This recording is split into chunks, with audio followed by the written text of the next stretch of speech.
안녕하세요. 테드쟁이 AI입니다. 자, 이번 시간은 지금 동일 전달 장치 계속 그리고 있죠. 그래서 저번 시간에 이제 상부에 있는 원통 형태 나사까지 다 그렸습니다. 그리고 구멍도 만들었고 이렇게 해서 이제 위쪽만 만들었죠. 위쪽만 만들어서 이제 대칭 복사로 이제 아래까지 만들어 줬고요. 남은 건 이제 여기 상부 정중앙에 있는 형태하고 그 다음에 이제 메인 바닥 베이스하고 그 다음에 이 원기둥 사이에 이어지는 부분 그걸 그려주면 되는데 그 전에 먼저 볼 부분이 있습니다. 먼저 볼 부분은 이제 여기 있는 요 베어링이 껴지는 요 구멍에 대한 부분이에요. 자, 일단은 딱 보면은 이제 시험 문제하고 비슷하게 그렸는데 이제 문제가 되는 부분은 초입 부분입니다. 초입 부분인데 이제부터 우리가 봐야 되는 거는 이제 얘의 조립성이라고 하는 걸 봐야 돼요. 실제로 이제 저 물체가 가공이 돼서 만들어졌을 때 작업자가 조립할 때 어떤 일이 벌어지는가 그런 것들을 생각을 해야 돼요. 나는 지금 설계하고 있는데 그런 걸 설계자가 다 생각해요. 설계자는 그런 거를 다 감안해서 제작을 하는 겁니다. 설계를 하는 거예요. 그래서 당연히 봐야 됩니다. 실무에서도 보는 부분이에요, 이것들은. 자, 그래서 이제 문제 쪽에 와서 보면 그 구멍에 일단은 베어링이 껴집니다. 베어링에 대해서는 앞에 설명했으니까 그거 참조하시면 되고.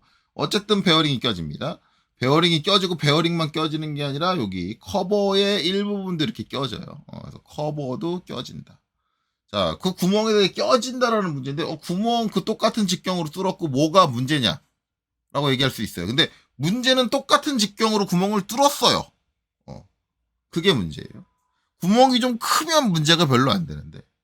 똑같은 직경으로 뚫었다. 자, 직경이 똑같으면 조립하기 되게 어렵습니다. 물론 이제 직경이 더 작다, 구멍 직경이 작다, 그럼 다 조립이 안 되는 거고, 그건. 자, 구멍 직경이 똑같다라고 하면은 그거를 딱 맞춰가지고 조립하기 되게 어려워요. 왜냐?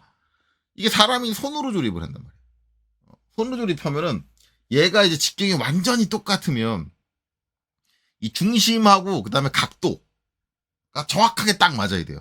완벽하게 맞지 않는 한 안 들어가요. 무조건 안 들어가요. 물론 이제 요 구멍이 완전히 똑같냐, 실제적으로 가공할 때 이제 가공 공차가 주어지죠. 공차가 주어지기 때문에 구멍이 약간 큰 상태 그리고 축이 약간 작은 상태로 되긴 해요. 껴지는 축이. 근데 그것도 우리가 나중에 공차 값을 보면 알겠지만 소수점으로 0.01 뭐 그 정도 수준이에요. 0.02, 0.03 뭐 그 정도 수준이에요. 0.1도 아니고 그 정도 수준입니다. 그렇기 때문에 그렇게 하면 좀 헐겁긴 하지만 그래도 끼기 힘들어요. 끼기 힘든 이유를 이제 설명을 하자면 그래서 이제 제가 준비를 좀 해놨어요. 자, 이런 이유예요. 자, 여기 좀 뾰족하게 돼 있죠. 구멍 일부러 여기 잘라놨습니다. 구멍이라는 걸 잘 보여드리기 위해서. 그리고 이제 베어링이 있어요. 베어링을 끼는데 얘가 이제 지금처럼 딱 수평 수직이 딱 맞은 상태에서 무브. 자, 이렇게 왔다 갔다 하면 문제가 안 돼요. 근데 이게 사람이 손으로 조립하게 되면 이 센터도 정확하게 못 맞출 거예요. 그래서 얘가 살짝 위로 뭐 올라갑니다. 올라간 상태로 자, 무브 쭉 내려와요. 내려오면 센터를 정확하게 못 맞춰서 이렇게 내려왔기 때문에 어떻게 되냐면 한쪽이 먼저 닿아요. 그렇죠? 한쪽이 닿으면 여기는 이제 완전히 허당이죠. 이렇게 되는 순간 얘가 어떻게 되냐면 기울어요. 기울기 시작해요.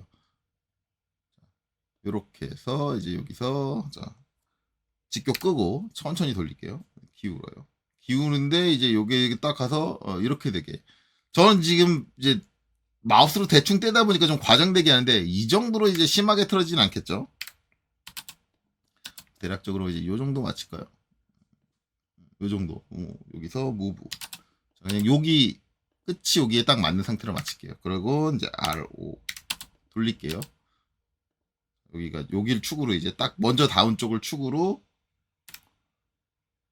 돌아가요. 돌아가는데 돌아가다 보면 딱 보면은 뭐예요? 이게 기울다 보면 이렇게 넘어가는 순간이 발생을 하죠. 넘어가는 순간이. 그래서 이제 이게 기울게 되면 그때부터 이제 센터가 안 맞고 한쪽은 걸리고 한쪽은 이게 기울어가지고 더 길이가 길어지니까 조립이 안 된다. 이런 형태가 벌어져. 물론 지금 이제 각도가 너무 심하게 기울었죠. 근데 이제 가정을 해가지고 컨트롤 Z로 원래대로 돌리고 만약에 저런 현상으로 한 1도만, 단 1도만 기울었다. 1도만 기울었으면 얼마 안 기울은 거잖아. 그쵸? 우리가 생각하기에는 얼마 안 기울은 거니까. 이렇게 되면 이제 뭐예요? 이제 여기는 이제 필레 처리가 돼 있으니까 이제 이건 타고 들어올 거라고. 타고 들어와가지고 이제 요 끝점에 딱 맞는 상태. 요 상태가 될 거고. 자, 여기까지는 아직 자, 문제가 되죠. 벌써 문제가 되잖아.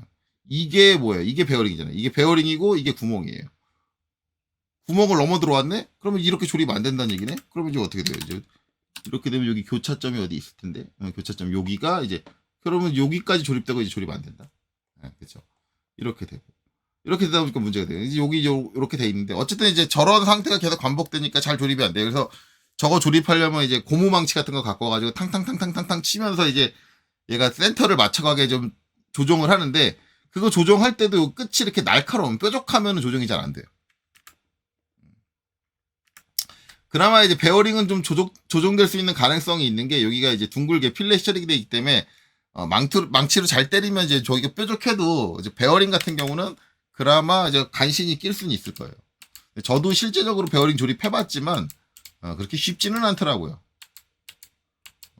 간혹 가다가 저거 낑겨가지고 못 빼는 상황을 만들어 버리는 사람도 있습니다. 진짜 잘 안 되는 사람들은. 저도 한번 그렇게 만들어 본 적이 있었고 그래요. 어쨌든 이제 베어링을 조립했어요.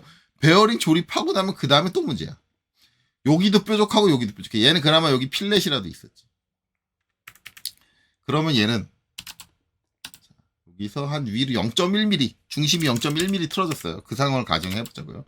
그래서 이제 얘가 딱 오면 자, 여기에 먼저 딱 닿고요.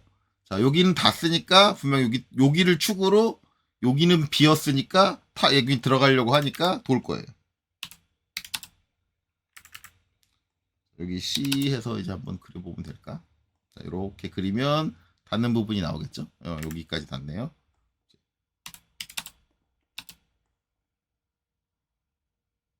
여기를 축으로 여기서 여기 교차점이 이제 이렇게 이 상태가 될 거예요. 한쪽이 이제 0.1mm 센터가 0.1mm 틀어져가지고 이 상태로 딱 껴지게 되죠. 안 들어가요. 그걸 하기 위해서 얘도 또 망치로 살살살 치는데 얘는 끝단에 필렛이 없기 때문에 더 안 될 거예요. 그럼 요쪽 한번 들어주고 요쪽 탕 쳐가지고 다시 넣어주고 여기 또 들어주고 다시 탕 쳐서 넣어주고 뭐 그런 식으로 왔다 갔다 하면서 이제 뭐 그렇게 조립해야 된다. 근데 그렇게 저거 조립하는데 신경을 많이 써야 되면 작업자들이 조립하기 힘들겠죠. 그래서 이제 이런 조립성들을 확보를 해주기 위해서 필요한 게 있어요. 자, 이제 그 처리를 해줘야 되는 거죠. 그래서 이제 저 각도를 이제 사람이 딱 맞춰서 조립을 못하니까 뭘 해줘야 되냐면 여기에다가 못따기를 넣어주는 거예요. 경사를 넣어주는 거예요. 경사. 그리고 이 원래 직경보다 약간 직경이 큰 구간을 만들어주는 거예요. 그래서 들어가는 게 이제 못따기입니다. 못따기를 넣는데 일반적으로는 못따기 값 1로 넣어요. 1. C1로. 그래서 주소에다 나중에 적게 되죠. 지시 없는 못따기는 C1이다. 라고 주소에 적게 되는데 일반적으로 C1을 선택하는 이유가 그거예요. 주소에 적고 끝내려고. 여기다 치수기 별도로 안 하고. 자, 그럼 못따기 한번 적용해 보면 CHA 그 다음에 D 엔터 1 엔터. 두 번째 값도 1이죠. 1 해주고 자, 자르기 T로 할게요. 그냥 자르기 T를 자르기로 해서 이렇게 자르고요. 이렇게 잘라요. 그럼 이제 얘는 자, 무브 자 0.1mm 틀어졌어요. 0.1mm가 센터가 안 맞았어. 자, 그러면 무브 자, 여기서 쭉 갑니다. 이제 얘가 그래서 이제 이렇게 해서 땅 닿는 상태가 되는데 이게 어떤 상태까지 가느냐? 옵셋 0.3 이 상태에서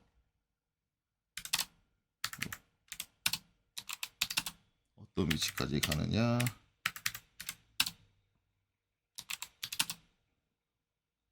아이고, 자꾸 왜 오타가 나죠?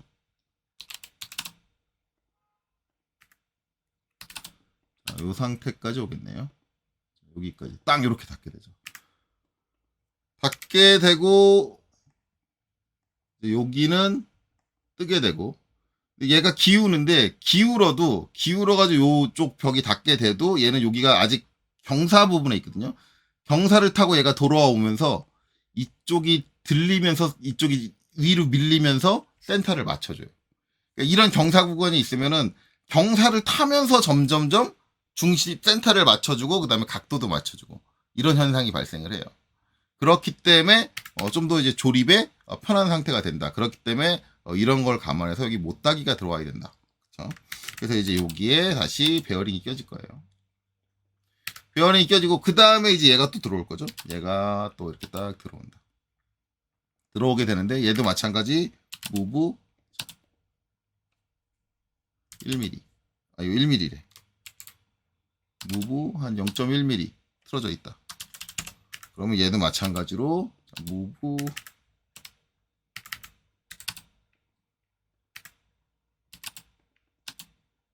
여기가 여기에 닿게 되고 그쵸? 여기에 닿게 되고 그다음에 이제 여기 뜨는 상태가 되는데 자, 더 누르면 여기는 이제 경사가 있으니까 경사를 타고 살짝 옮겨지면서 이제 요 위가 맞춰질 거예요. 이런 식으로 된다고. 그렇기 때문에 경사 구간이 필요한 거예요. 그래서 못따기를 해주는 거고.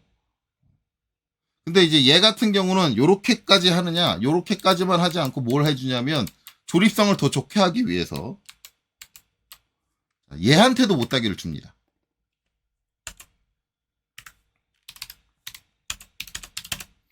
일반적으로 이제 축까지도 같이 못따기를 이렇게 줘요.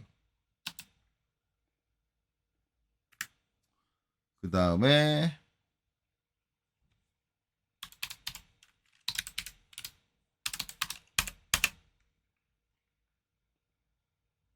여기까지 주면은 이게 직경이 여기 못따기 주게 되면 바깥 직경은 커져요. 원래 우리가 요구하는 직경보다 편축으로 지금 C1이니까 편축으로 1mm, 반지름으로는 1mm, 지름으로는 2mm가 커집니다.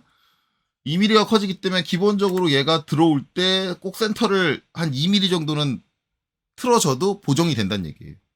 거기다가 축각 지금 껴지는 요 얘 같은 경우는 여기에다도 못따기를 적용을 하면 여기서도 이제 C1씩 줬잖아. C1씩 주면은 여기서도 1mm가 더 작아져요, 축이. 그러면 얘는 총 직경으로 치면 4mm의 구간을 버는 거예요.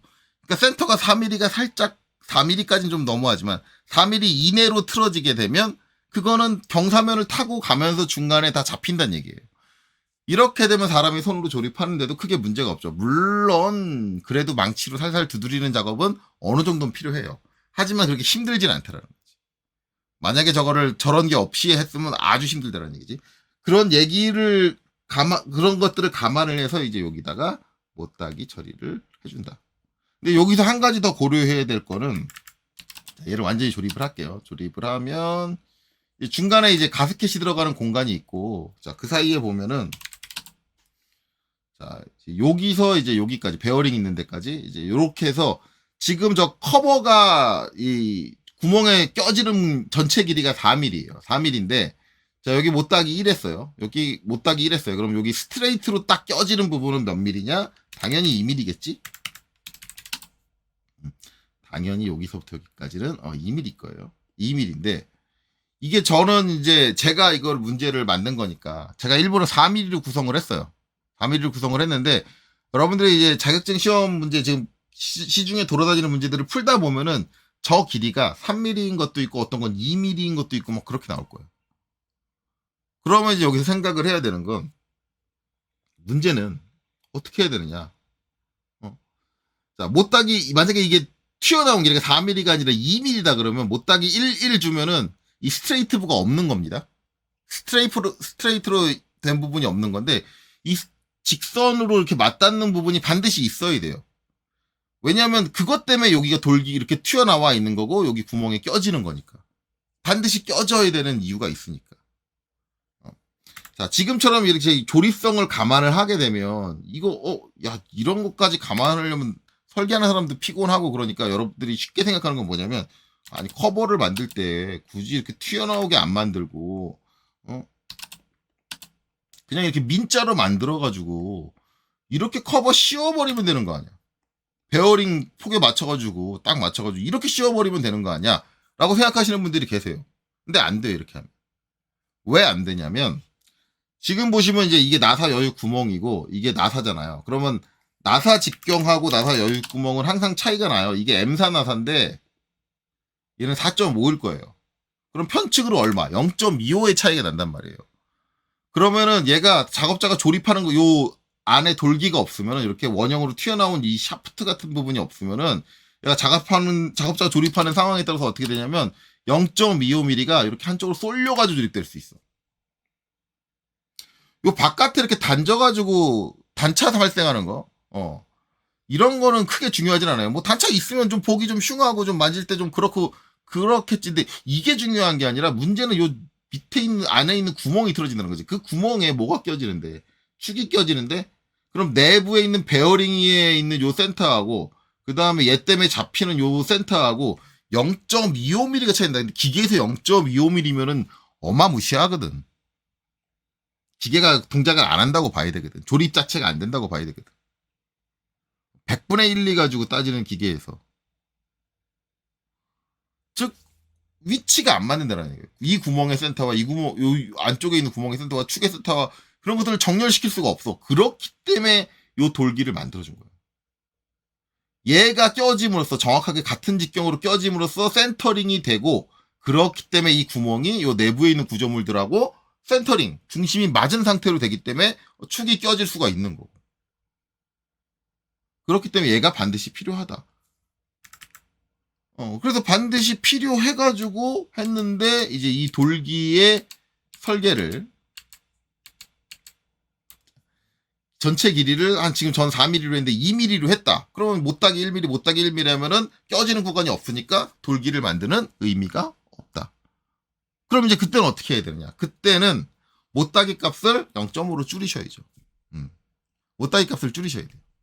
구멍에도 0.5, 축에도 0.5. 근데 우리가 일반적으로, 선생님, 그럼 여기서도 0.5 해도 되겠네요. 0.5 해도 되죠. 단, 우리가 일반적으로 저런 상황에서 충분한 공간이 있을 때 0.5를 안 하는 이유는 0.5라는 못따기를 선택하는 순간 나는 뭐 해야 돼? 치수 기입을 하나 더 해줘야 돼. 왜? 저쪽은, 우리가 일반적으로 생략하는 못따기는 C1이잖아. C1인데 0.5짜리 썼으면 그냥 생략하는 못따기가 아닌 거잖아. 그럼 못따기 값을 기입해줘야 되는 거잖아. 그러면 도면이 복잡해지잖아. 네, 그런 거에 발생을 하는 거죠. 그래서 이거 지금 제가 설계해 놓은 것처럼 이렇게 공간이 충분하면 C1로 해도 되지만 만약에 모자르면 양쪽에다 다 0.5씩 못따기를 반드시 적용을 해줘야 된다라는 거죠. 그래서 어쨌든 중요한 건 이런 이유로 여기 못따기가 들어가 있다. 그러니까 문제에 못따기가 없는데 그 간혹가다 이런 문제에 못따기가 없는데 그럼 문제가 잘못된 거잖아요. 아니야. 아니에요. 문제 잘못된 거 아니에요. 그렇게 따지면 여기 베어링 쪽에 필렛도 아마 문제는 없을 거야. 근데 우린 필렛 하잖아, 베어링 보고. 그런 것들 규격 보고 찾아서 해야 되는 거잖아.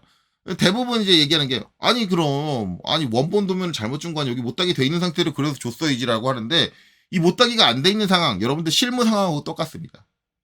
자, 내 위에 고참이 설계를 해서 주는데 이렇게 여기 못따기 해야 된다. 여기 필렛 줘야 된다. 그런 세세한 상황까지 고려해서 설계를 해서 도면을 주느냐? 아니요. 그러지 않아요. 기본적인 기능적인 부분에 대한 설계를 해서 줄 뿐이지 나머지 그런 디테일한 것들은 그거 가지고 단품도 뽑는 애가 받아가지고 해주는 거예요. 그런 것까지 위에 있는 고참이 설계 시스템 구성하기도 머리 아파 죽겠는데 그런 것까지 왜 일일이 그 설계 해주는 고참이 고려를 해주는데 그건 밑에 사람이 상식적으로 알아서 처리해야지. 그러니까 그 개념이에요. 전산응용 기계제도 기능사 아니면 뭐 우리 자격증 시험에서 사용하는 거는 일반적으로 회사 들어갔을 때 신입사원이 해줘야 되는 역할인데 신입사원이 회사 딱 들어가면은 고참이 이렇게 설계해서 줘도 여기 조립하려면 못따기 있어야지 못따기 있어야지 그거는 신입사원이 판단할 수 있어야 된다는 거야.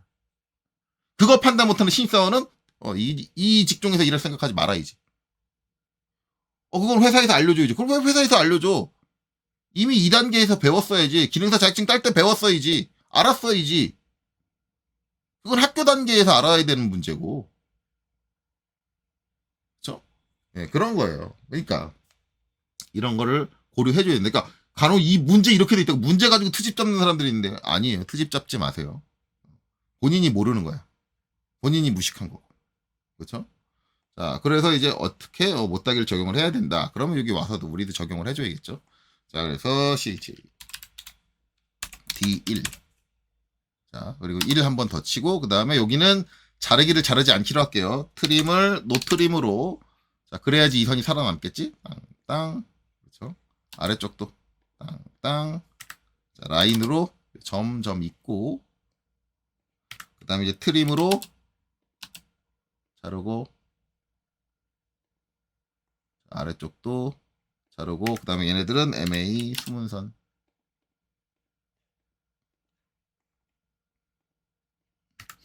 자 이렇게 됩니다. 자, 그래서 요 부분 요거 하나 설명하는데 시간 다 잡아먹었네요. 이렇게 되고 그 다음에 이제 상부에 있는 여기죠. 여기인데 자, 여기 문제 도면으로 돌아갈게요. 저건 이제 설명하기 위해서 이렇게 아마 이렇게 표현돼 있을 거예요. 이렇게 돼 있는데 자, 요 형태는 이제 그리스 니뿔입니다. 그리스 니뿔에 대한 세세한 설명은 KS 규격 요소로 해서 제가 별도로 할 거예요. 디테일하게 여기는 설명 안 합니다. 그러니까 그거를 보고 오세요. 보고 오세요. 물론 이제 이 영상을 먼저 찍었으니까 그 영상은 나중에 올라갈 겁니다. 어쨌든 이제 그리스 니뿔은 안쪽에 이제 윤활제인 그리스를 충진하기 위해서 있습니다. 그리고 이제 그리스 니뿔은 우리 KS 규격표에서 있어요. 자, KS 규격표를 한번 가죠.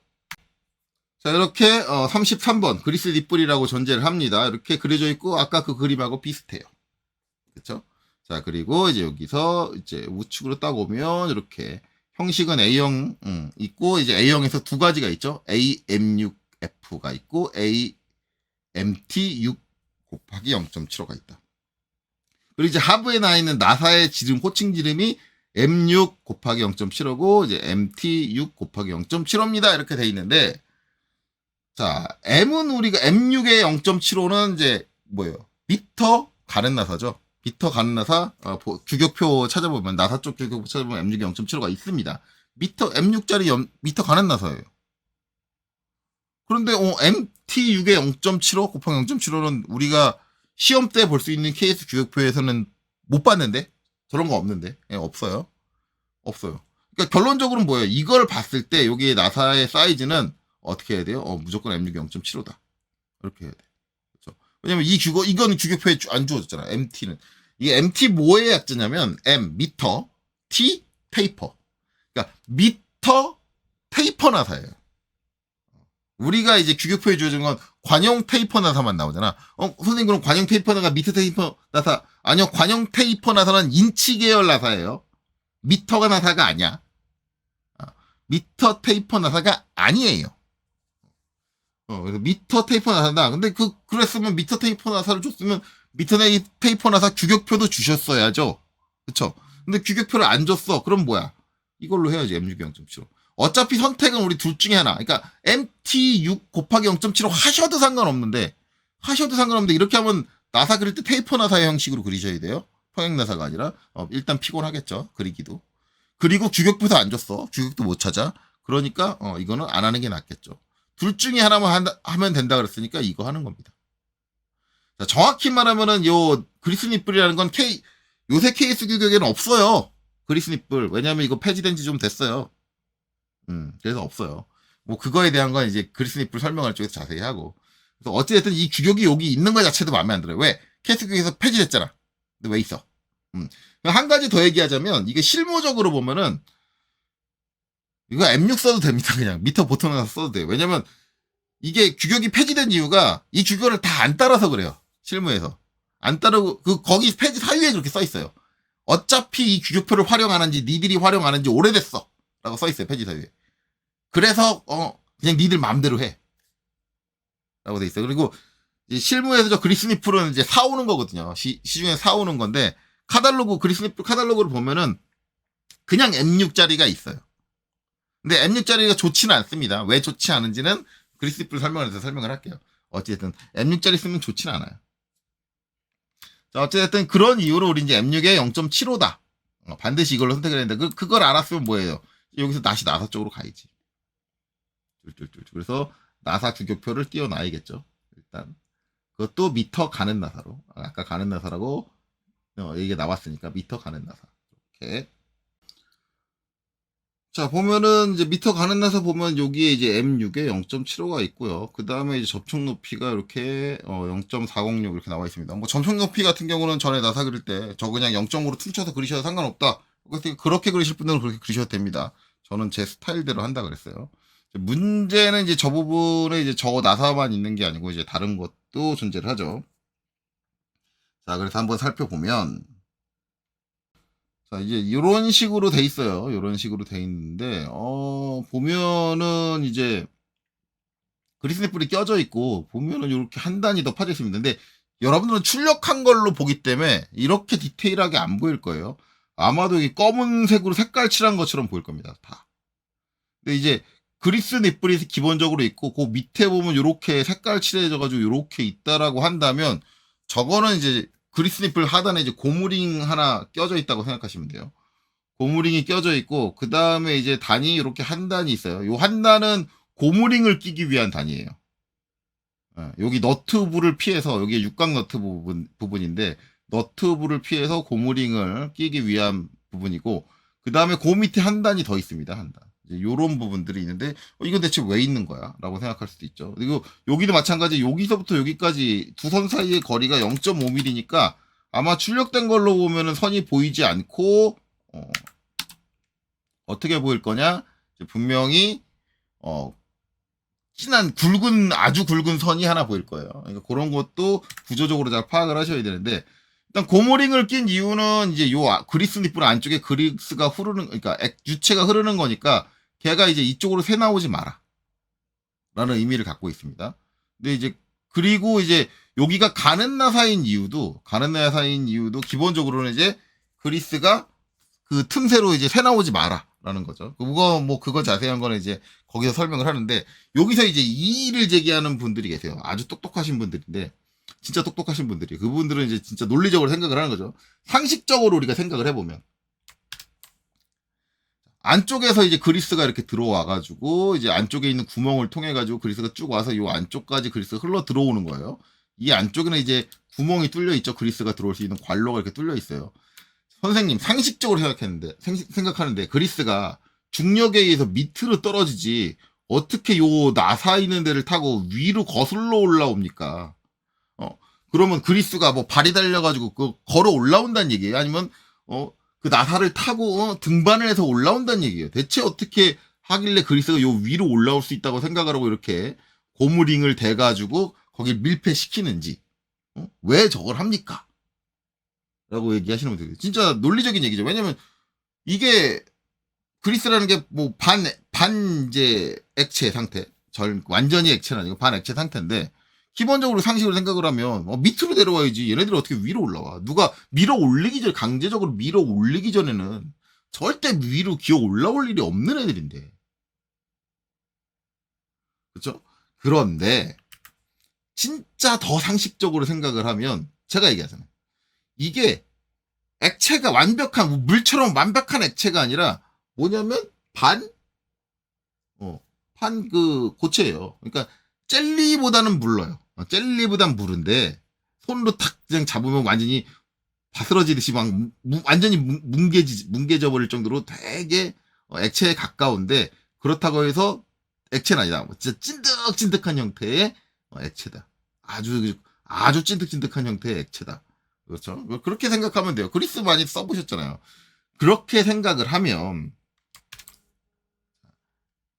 여기 안에 이제 관로가 있고 그 관로를 타고 그리스가 내려오는데 그냥 우르르 하고 물처럼 쏟아지는 게 아니에요. 요 벽들에 들러붙어가지고 옵니다. 들러붙어가지고 위에서 강한 압력으로 눌러가지고 강제로 밀어서 내오면 처음에 이렇게 살짝 그 점성 때문에 볼록 하고 이렇게 나와요. 이렇게 나오다가 계속 밀면은 여기 이제 점점 이렇게 옆으로 퍼져가면서 쌓입니다. 점점 이렇게 퍼져가면서 쌓이다가 도저히 자기 점성으로 중량을 못 견딜 순간이 오면 그때 떨어져요. 이런 특징이 있으면 얘가 계속 밀면은 계속 여기 붙어있는 애들이 있거든요. 점점 밀면 밀수록 붙어있는 애들이 옆으로 퍼져요. 퍼지면서 나중에 어떻게 되냐 여기 나사 있는 데로 도달합니다. 그러면 계속 밀잖아요. 그럼 나사 틈새를 타고 삘삘삘삘삘 이렇게 올라와요. 얘가 점성이 강한 애기 때문에 올라와요. 진짜로. 그렇기 때문에 나사 틈새 양이 적은 가는 나사를 해주는 게 더 좋은 거예요. 보통 나사보다. 그렇죠? 그리고 이거 나사도 그냥 체결 안 해요. 여기 이제 그 기존에 있는 나사 틈새조차도 메꾸기 위해서 테프론 테이프라고 해서 얇은 고무막으로 돼 있는 정확히 말하면 고무가 아니라 테프론입니다. 테프론 막으로 돼 있는 그 테이프를 감아가지고 그 틈새마저도 메꿉니다. 그렇게 메꿔놔야 이렇게 자기 점성에 의해서 타고 이렇게 밀려 들어온 애들은 이제 그 아주 미세한 틈을 뚫을 힘이 없기 때문에 새 나오지 못하게 되겠죠. 그것들을 방지하기 위해서 위에 고무 링도 껴주는 거고요. 그러니까 위로 아예 안 올라올 것이다. 완전히 물처럼 이제 물은 그냥 출렁출렁한 액체라면 그런 액체라면 진짜 위로 안 타고 올라올 수도 있지만 솔직히 말하면 물도 약간의 점성이 있기 때문에 타고 올라올 수 있습니다. 잘만 하면. 예. 하지만 이제 뭐 그렇다. 그래서 이제 여기 고무링이 껴지는 게 있다. 그러니까 이런 상식을 이해를 한다 그러면 만약에 이렇게 그리스니 뿔이 있고 여기에 이렇게 진한 선으로 굵은 선으로 아주 진짜 저건 아주 굵겠죠. 아주 굵은 선으로 저렇게 하나 있다 그러면 밑에 고무링을 꼈고 자 그다음에 이제 문제는 여기에요. 얘는 대체 뭔데? 얘는 대체 뭔데 여기다 한 단이 더 있지? 라고 하는데 저거는 이제 여기 이제 아까 쓰던 걸 요걸 이용을 할게요. 이렇게 됐고 여기 고무링이 들어가는 데고 여기 한 단이 더 있는데 그건 이 나사부를 보면 알아요. 여기가 지금 뭐예요? 이렇게 경사를 되는 게 불완전 나사부잖아. 불완전 나사부까지 제가 체결이 된다고 했어요? 안 된다고 했어요? 안 된다고 했습니다. 그러면 우리가 한번 생각을 해보면 자, 이게 없다. 그리고 이제 고무링 껴지는 건 2단까지니까 여기까지 나사가 나 있다라고 생각을 합시다. 그럼 이렇게 못 끼죠. 어떻게 껴져야 돼? 얘는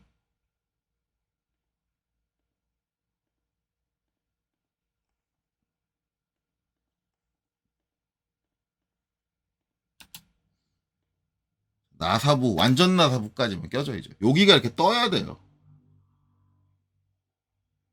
떠야 돼. 여기가 지금 이렇게 돼 있는 거예요. 이만큼이 떠야 돼요. 밀착을 못 시켜요. 그럼 이 고무링도 밀착이 안 됐잖아. 그럼 얘도 요 밑에서 오일이 그리스가 차가지고 점점 올라오면 얘는 그리스에 들려가지고 들리겠네? 예, 그렇게 되죠. 밀착이 안 돼요. 그러면은 이 불완전 나사부를 커버하기 위해서 우리 나사 배울 때 배운 게 뭐예요? 나사 틈새죠. 그럼 선생님 그리스니플에 애당초 나사 틈새가 있었어야죠. 근데 제가 앞에서 나사 틈새 설명할 때 얘기했지만 나사 틈새를 설계하신 분은 설계를 진짜 대충 하시는 분이에요. 개념 없게 하는 분이. 나사 틈새는 나사 틈새를 쓰지 않으면 도저히 안 되겠다는 순간이 올 때까지 절대 쓰면 안 되는 거예요. 제가 얘기했잖아요. 여기 모가지의 직경이 작아지기 때문에 거기가 취약해집니다. 약해집니다. 잘 부러집니다. 라고 얘기했는데 얘는 더 심해요. 그리스니플 같은 경우는. 왜냐하면 이 안쪽에 구멍 뚫려 있다고 그랬죠. 왜? 안쪽에서 그리스가 타고 내려와야 되니까 이렇게 타고 내려와야 되니까 그럼 여기서 이제 나사 틈새 만들겠다고 여기를 이렇게 모가지를 얇게 만드는 순간 여긴 더 얇어. 여기 속이 꽉 차 있어도 얇아져가지고 별로 안 좋은데 안에 구멍 이렇게 뚫어 놓고 여기 모가지 얇게 해서 여기 진짜 얇게 만들어. 그럼 이게 부러지지. 그렇죠. 그러면 안 되는 거예요. 그러니까 그걸해서 이 불완전 나사부를 커버하는 다른 방법으로 뭘 해주는 거예요? 나사 있는 요 초입부에서 이 나사의 직경보다 큰 직경으로 한 단을 더 파서 불완전 나사부를 커버해 주는 거예요. 그래서 실질적인 체결은 요 아래쪽 하단에서만 체결이 되는 거죠. 이런 것들을 여러분들이 알고 있어야 요 부분이 완전히 시커멓게 나올 텐데 시커멓게 나와도 그런 부분들이 그려져 있구나라는 걸 우리가 판단할 수 있죠. 간혹 가다가 요 고무링이 없는 경우는 있습니다. 고무링이 없는 경우는 있는데 고무링이 없는 경우는 있어도 요 불완전 나사부 커버해주는 부분이 없는 건 말이 안 돼요. 상식적으로. 자, 그래서 이제 그거는 하면 되는데, 일단은 이제 요 두 개는 재시면 돼요, 재시면. 물론 이제 이게 시커멓게 돼가지고 재기가 힘들 텐데, 아마 이제 전체 폭을 재고, 선 굵기인 0.5를 빼시면 될 거예요. 그래서, 이제 여기 재보면, 이제 여기서부터 여기까지는 이제 10mm. 그러면 이제, 옵셋 5. 자, 이렇게 되고, 깊이도 재시면 돼요. 저기서 니에라 이랬네, 여기서. 이렇게 하고 2mm 그쵸? 이제 여기 와서 옵셋 2mm 이렇게 되는 거고요. 그 다음에 트림 정리하면 이제 이렇게 될 겁니다. 이렇게 그 다음에 여기도 재면 돼요. 아래쪽도 여기서 이제 여기까지가 M6이니까 그거보다 큰 7파이로 했죠. 그 다음에 여기서 여기까지 높이가 2mm 그쵸? 옵셋 3.5겠네요. 그래서 3.5를 가고 그 다음에 옵셋 또 2mm를 한 번 더 내려오겠네요. 이렇게 되는 거예요. 그리고 이제 정리하면 이제 이렇게 됩니다. 그리고 그 다음에 이제 나사잖아요. M6에 0.75. 그렇죠? 그러면 이제 전 규격표를 볼 거예요. 분명히 얘기했지만 전 제 스타일대로 갑니다. 규격표 띄우고 옵셋 M6이니까 절반인 3. 뭐 이거는 규격표 볼 필요 없고, 그렇죠? 그 다음에 이제 얘가 어디서부터 어디까지 트림에서 이제 여기서부터 여기까지. 그리고 이제 M6에 0.75니까 접촉 높이가 0.406이다. 그러면 저는 옵셋 0.406 이걸 그대로 적용을 해서 그려줍니다. 자, 여기 나사 초입부에 불완전 나사부. 이거는 이제 제가 저번에 나사 설명할 때 분명히 했지만 그려도 좋고 안 그려도 좋습니다. 하지만 전 제 스타일은 그린 스타일이에요. 자, 그래서 이제 여기서 라인 요점 잡고 마이너스 45도로 내려가야겠죠. 자, 각도 기호 마이너스 45도. 그래서 이렇게 초입에 이렇게 불완전 나사부를 표현을 해준다. 자, 이렇게 표현해주고 나면 선생님 아래쪽도 표현해야죠. 이 아래쪽은 표현하지 않습니다. 자, 초입에, 나사 초입에 불완전 나사부를 이런 식으로 표현을 해주는 거, 관통 나사 같은 경우, 이렇게 표현을 해주는 거는, 여기에 이제 제가 나사 설명할 때 얘기했어요. 종이장처럼 얇은 부분이 생기는데 그 부분을, 종이장의 얇은 부분을 그걸 남겨놓으면 안 되니까 그 부분을 없애기 위해서 저 나사 직경보다 살짝 큰 드릴을 갖고 와가지고 드릴 날 끝으로 여기를 대각으로 깎아요. 이렇게 사선으로. 실질적으로 깎아줍니다. 그래서 종이장 같은 부분을 없애줘요. 그래서 저 부분을 이제 저렇게 표현을 해주는 거죠. 물론 이제 저기 날끝각이 이제 지금 저 45도, 그러니까 정확히 얘기하면 90도 각으로 했는데 드릴 날끝각은 이제 일반적으로 우리가 상식적으로 알고 있는 118도죠. 아마 저기 각도는 실제 118도로 가공이 됩니다. 그렇게 알고 있는데 우리가 도면을 그릴 때는 이렇게 45도로 그린다라는 거고 여기서 이제 RAY 레이를 이용해서 반대쪽으로 이렇게 수평선을 하나 그려주면 되겠죠. 자, 그리고 이것도 다 숨어져 있는 부분이니까 어떻게 수문선, MA 해가지고 수문선으로 다 변경을 하는데, 이때 중요한 거, 얘는 수문선으로 바뀌면 안 됩니다. 자, 저번에 여기 나사 그릴 때, 그리고 나서 수문선으로 바꿀 때 제가 설명을 안 드렸는데, 대부분 실무에서 일하시는 분들도 대부분 그렇지만, 이거 수문선이 돼야 된다라고 한다면 다 선택하고, 다 수문선으로 만드시는 경우 있어요. MA 해가지고, 그냥 싹 다 이렇게 수문선으로 만드시는 분들 계세요. 여기까지. 이거 아닙니다. 이건 잘못하고 있는 거예요. 지금 요 나사 호칭경에 해당하는 앞나사의 경우 호칭경에 해당하는 부분이 가는 실선인 거는 왜 가는 실선이냐면 여기 안찌름하고 구분하기 위해서요. 그래서 얘는 실질적으로 눈으로 봤을 때 보이는 지름이고 얘는 실질적으로 눈으로 봤을 때 안 보이는 지름이다. 그걸 구분하기 위해서 하는 건데 자, 둘 다 안 보인다고 해서 둘 다 수문선을 하면 얘하고 구분이 안 돼요. 그래서 이거 어떻게 생각하셔야 되냐면 이쪽은 형상선, 이쪽은 비형상선입니다. 저런 골이 있다라는 걸 표현해주는 선이에요. 그렇기 때문에 얘는 수문선으로 바뀌어도 무조건 가는 실선을 얘랑 구분될 수 있도록 유지해주는 게 맞습니다. 그래서 반드시 얘는 가는 실선으로 하세요. 절대 얘까지 수문선으로 바뀌시는 거 아닙니다. 실무에서 그렇게 하기는 하는데 다들 귀찮아서 그래요. 귀찮아서 그렇게 하는데 여러분들이 지금 귀찮아할 단계라면 그냥 귀찮아하지 마시고 그냥 이걸 때려치시면 돼. 난 그런 거 귀찮아? 때려쳐. 뭐 이게 시험 채점관이 이거를 감점할지 안 할지는 전 모르겠어요. 근데 저라면은 100% 이거 수문선으로 같이 받고 있으면 저라면은 제가 채점관이다. 그러면은 칼같이 전부 찾아내서 전부 감점해버릴 겁니다. 저거는 진짜 잘못된 거예요. 이게 어떤 의미를 갖고 있느냐를 모른다는 얘기밖에 안 돼. 근본적인 이론을 모르는 거기 때문에 그러면 감점하는 게 맞습니다. 어쨌든 이제 이렇게 그렸는데 이것까지 하는데도 40분 걸렸네요. 40분 걸렸는데 일단은 여기까지 하고 요거 저장을 하고요. 나머지 거는 다음에 이어서 하도록 하죠. 자, 여기까지 보시느라 수고 많으셨습니다.